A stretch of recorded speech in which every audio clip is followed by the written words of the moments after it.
Okay, I would like to go over Gauss's law integration form derivation.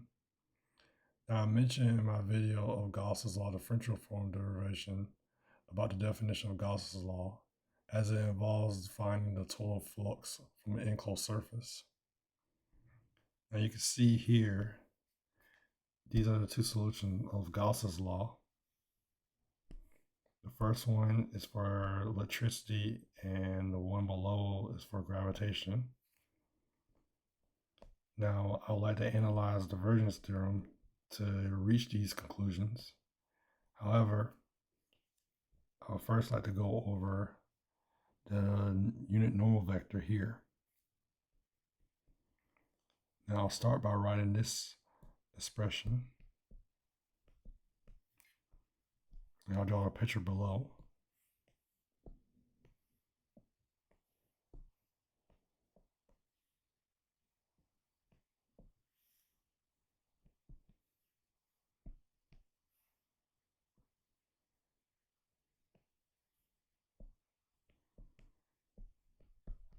Now you can see this arrow that is extending from this surface, or this square. This is the unit normal vector. And you can see that it is perpendicular from the surface. Now, I can turn this expression to an equation where multiplication of the unit normal vector with the differential surface will equal to making the differential surface into a vector in itself. And this is the reason why you see that Gauss's law is sometimes written this way.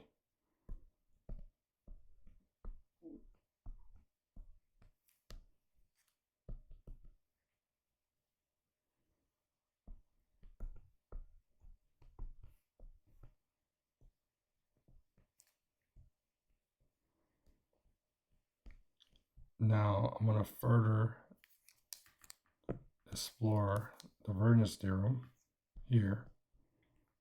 Now you can see that there's a volume integral over the divergence of vector f, and it equals to the closed surface integration of vector f here.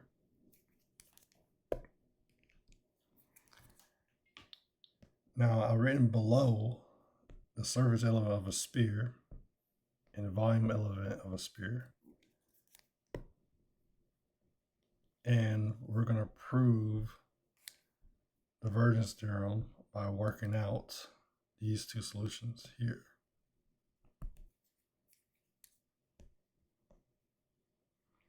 Now first I have to reintroduce the differential forms of Gauss's law.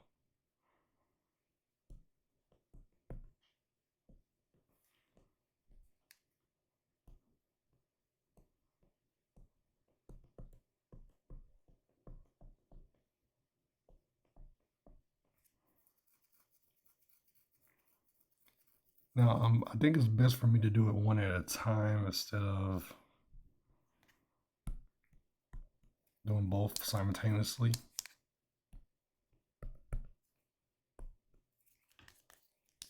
Matter of fact, I'm going to take this here, kind of pull it farther away.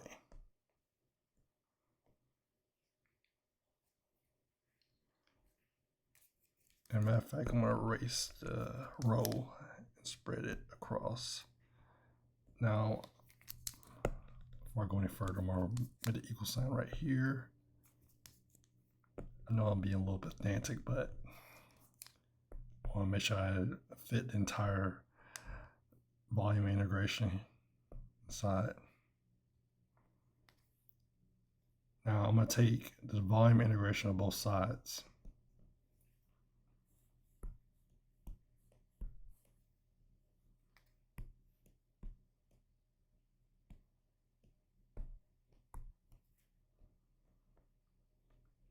Now, following the divergence theorem,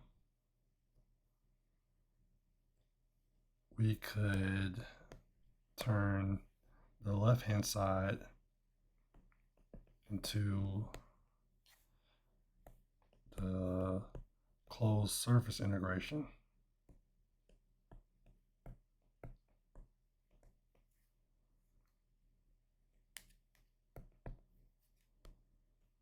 Now on the right hand side, I'm actually going to work out the integral. Most time when people do this type of videos, they just basically just multiply it by the volume of a sphere, but I want to actually follow through with the volume integration. Now you see it's going to be a definite integration. So we're going to have the boundaries of the radius, little r, you go from big R, go to big R, and then the boundaries for the polar angle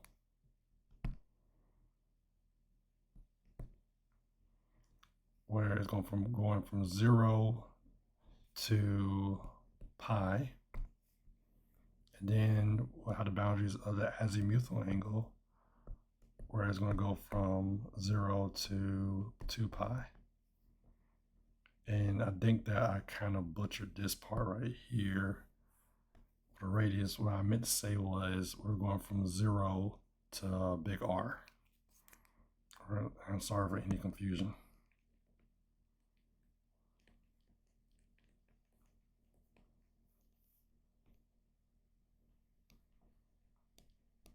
Now let's take the volume integration.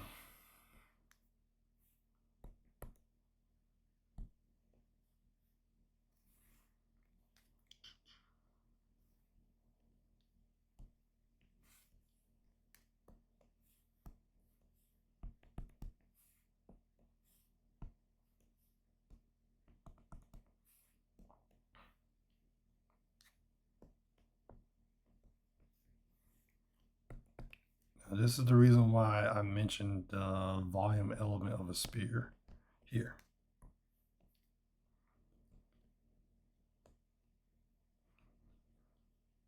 Now we can write it out. In fact, I can copy and paste this side.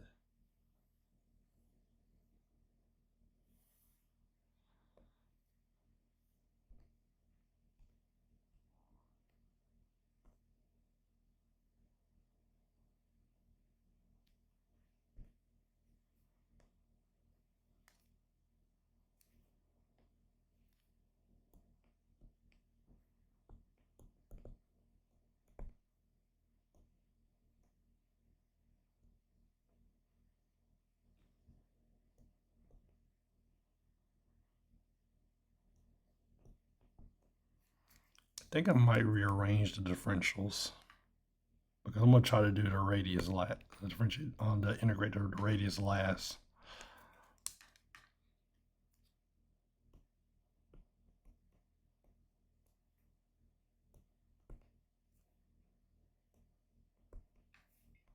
That's better.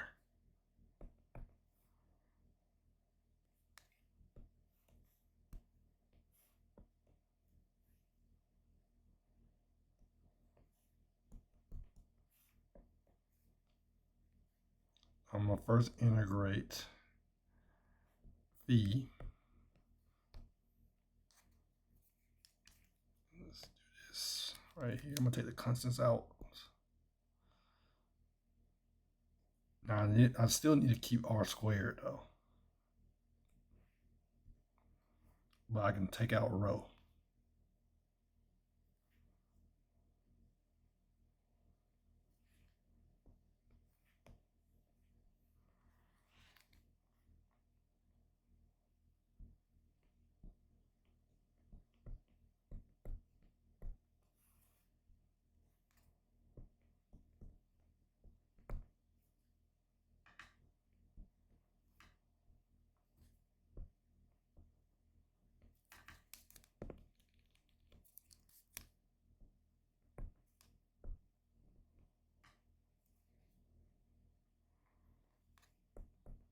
So now I can take out 2 pi.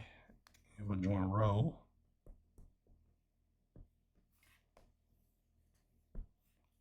off with integrating the radius and integrating the polar angle.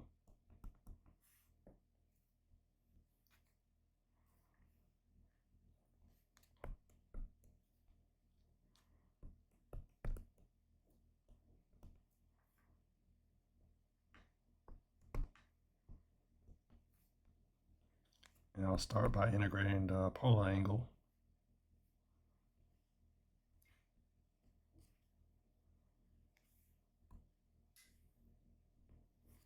Matter of fact, I'm not going to copy and paste this time.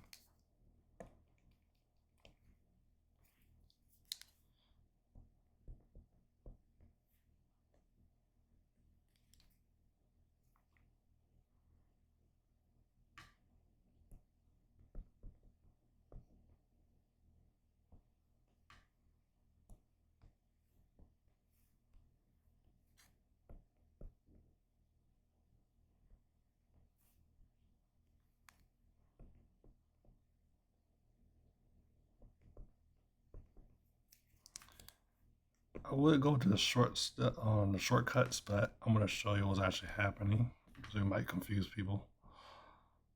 We got two negatives, because you know that taking the integration of sine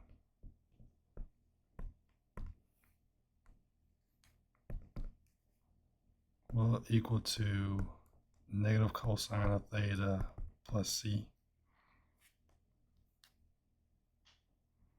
So the conclusion would be negative cosine of pi minus cosine. I mean my minus negative cosine of 0. I all made it theta. So it's 0.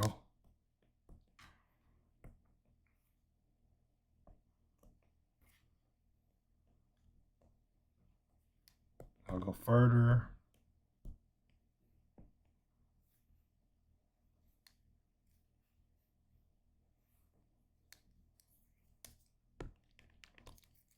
I will also forget the 2 pi rho.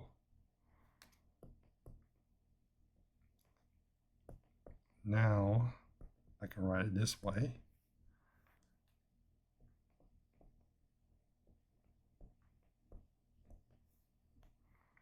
This will be just 2.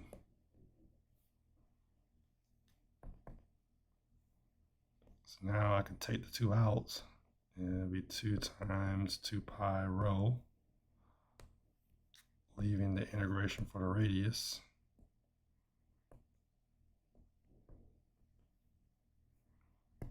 And that would just be 4 pi rho with the integration of the radius.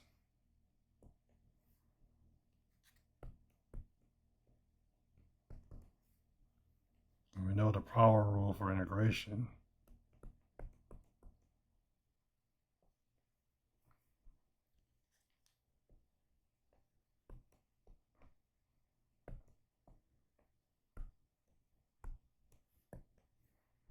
Or it will give this result here. And you know that plugging in 0 to the third power is going to be 0.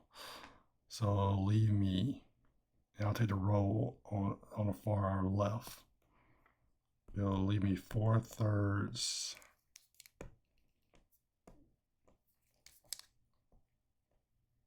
pi r cubed. Now this is the volume of a sphere. So this will equal to big Q enclosed.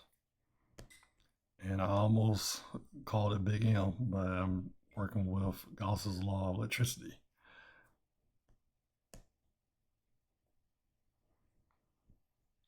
So in conclusion, the volume integration of the surface charge, of the volume charge density of the volume charge density will equal to Q enclosed. Now we can take the surface integration of the displacement field.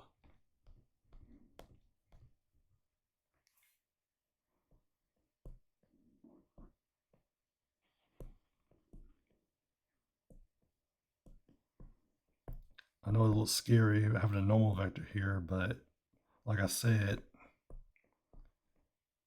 I can pretty much turn it into this.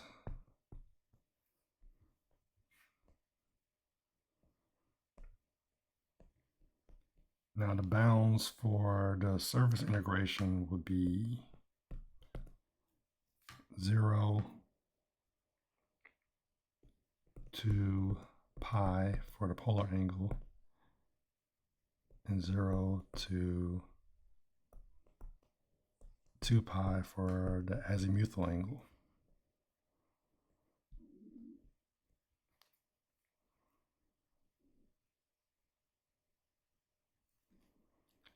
Now, I think I should have turned the displacement field into the electric field instead, because it'll make it a lot easier. The displacement field, as I mentioned, I believe in the Gauss's law differential form video, they will equal to the permittivity of free space multiplied by the electric field. So I'd rather write it this way to give me an easy integration.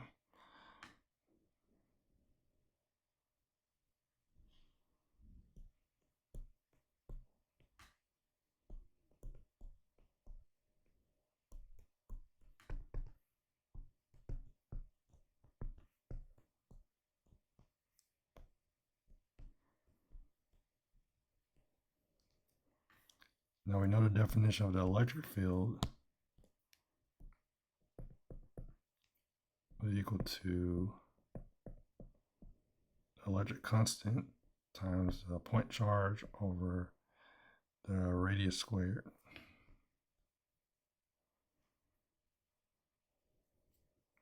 And I can plug it into the integration.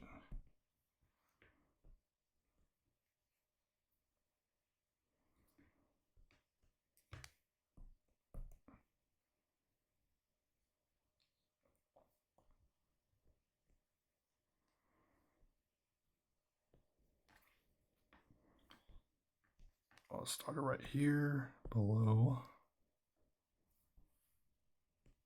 And I'll mention pi, 0 to pi, and 2 pi. In fact, I'll write it the way around.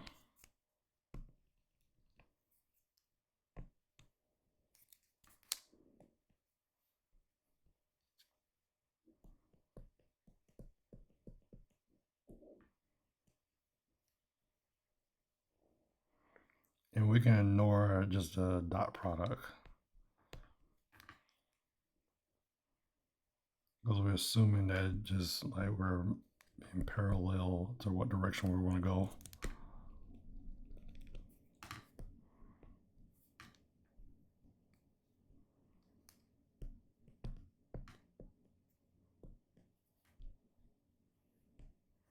And I'll write out that the surface element of a sphere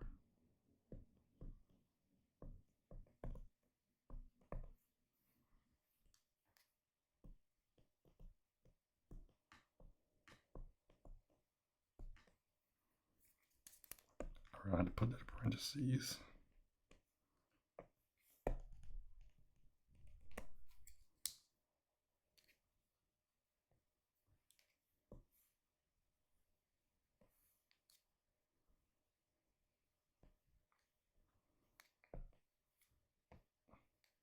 Now solving this, you can see that the r squares are going to cancel out. And I hope no one's mistaking this for a negative pi.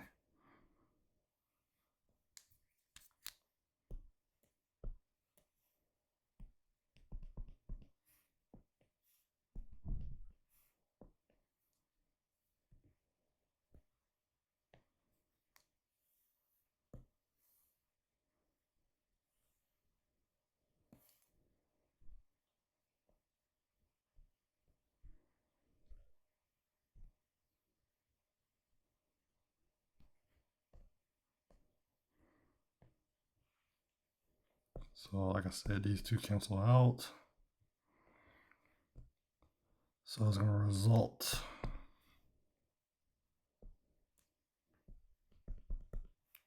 this here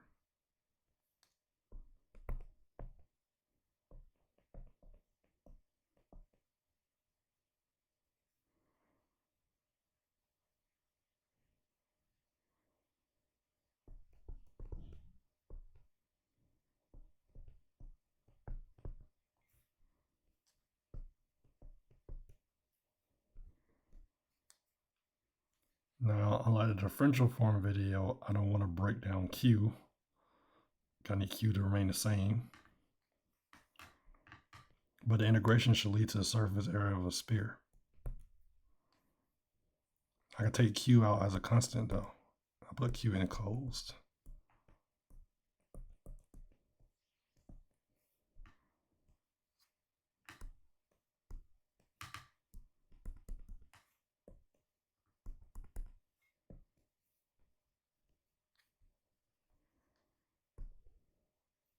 I forgot the, oh yeah, the R squared is already canceled out.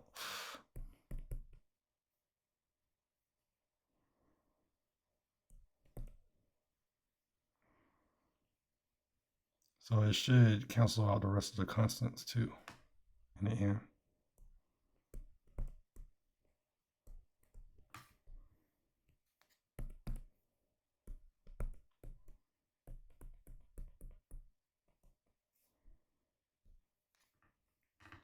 And I'll start by integrating the polar angle.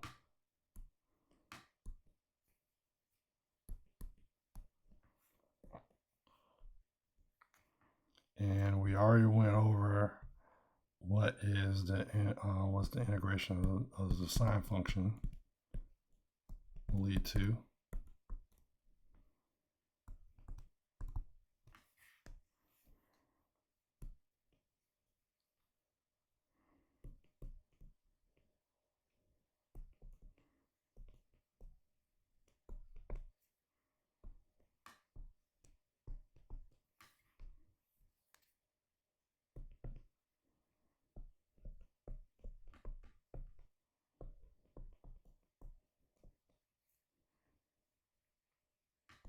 So this will result in just being 2 .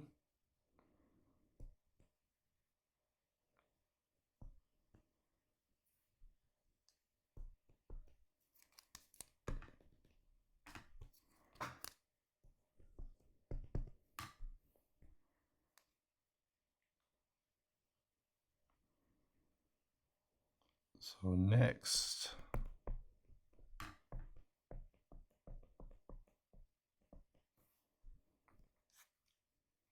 this integration should lead to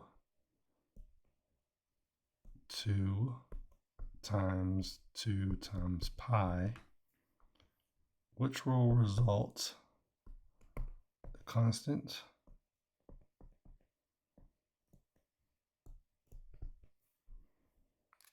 times 4 pi. And you see these two 4 pi's are going to cancel out. Now it's going to lead to the enclosed charge over the permitted or free space. Now we wrote the integration where is a closed integral, surface integral of the electric field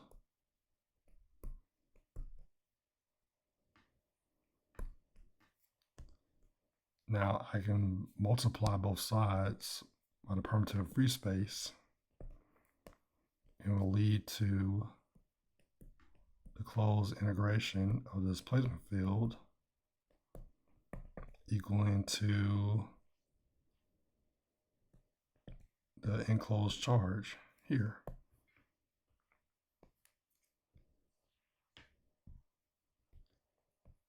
So I'll copy it right here.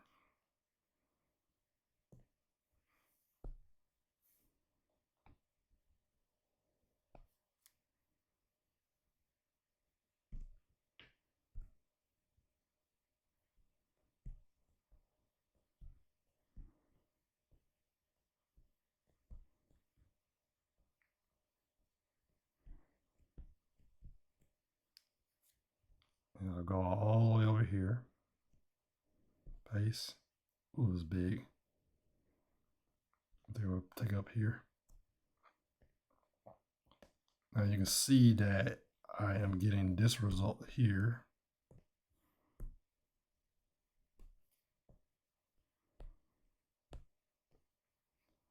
And I end up getting this result right here. So it confirms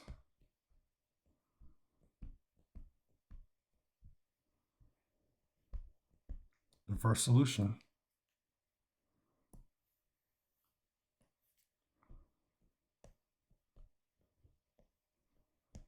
Now, second solution, since we already know what the integrations will lead to, of course, so we're doing a sphere.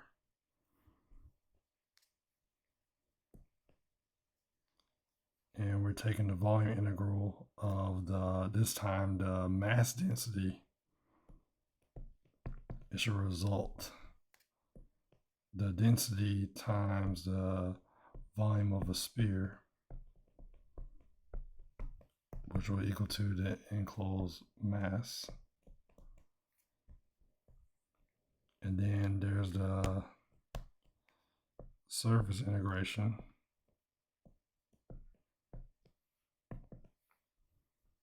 And it should lead to the surface area of a sphere. It'll make it easier for me to follow the divergence theorem regarding gravitation.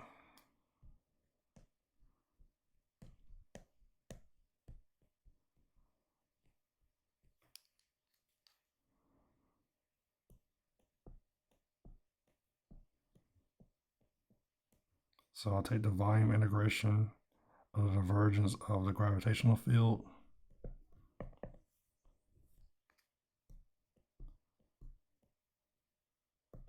So it can be both sides, placed on both sides. And as I mentioned right here, this will mean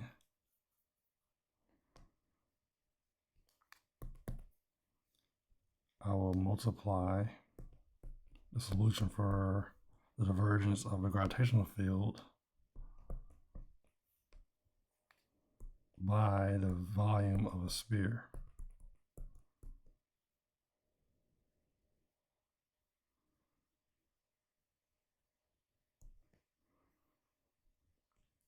So since we have the density along with the volume of the sphere, it'll be minus 4 pi gravitational constant times the enclosed mass.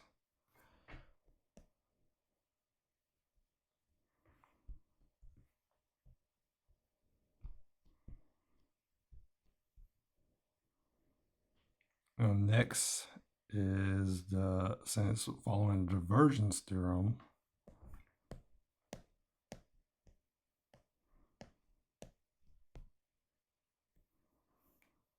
taking the volume integration of the divergence of the gravitational field,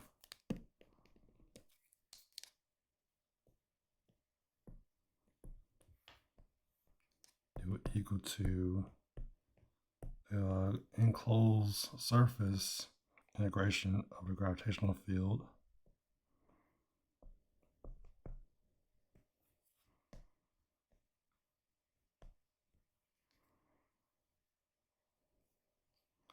Now the gravitational field is equal to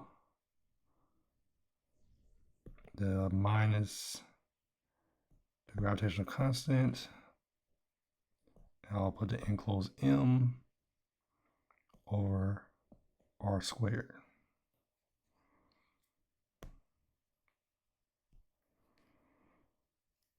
So I'll plug it in here. Like I said, we're not going to worry about the unit nodal vector. I'll start the integration here.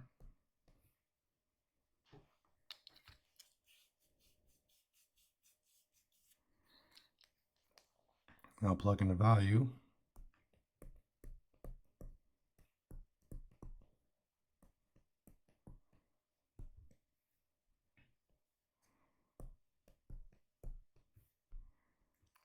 Now we already determined the surface area of a sphere, and I don't have to follow the surface element since you already saw me deriving it with proving Gauss's law of electricity.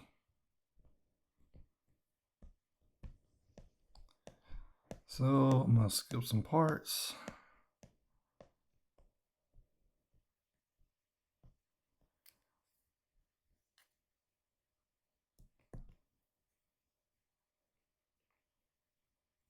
And I will make include negative g times the mass enclosed over r squared,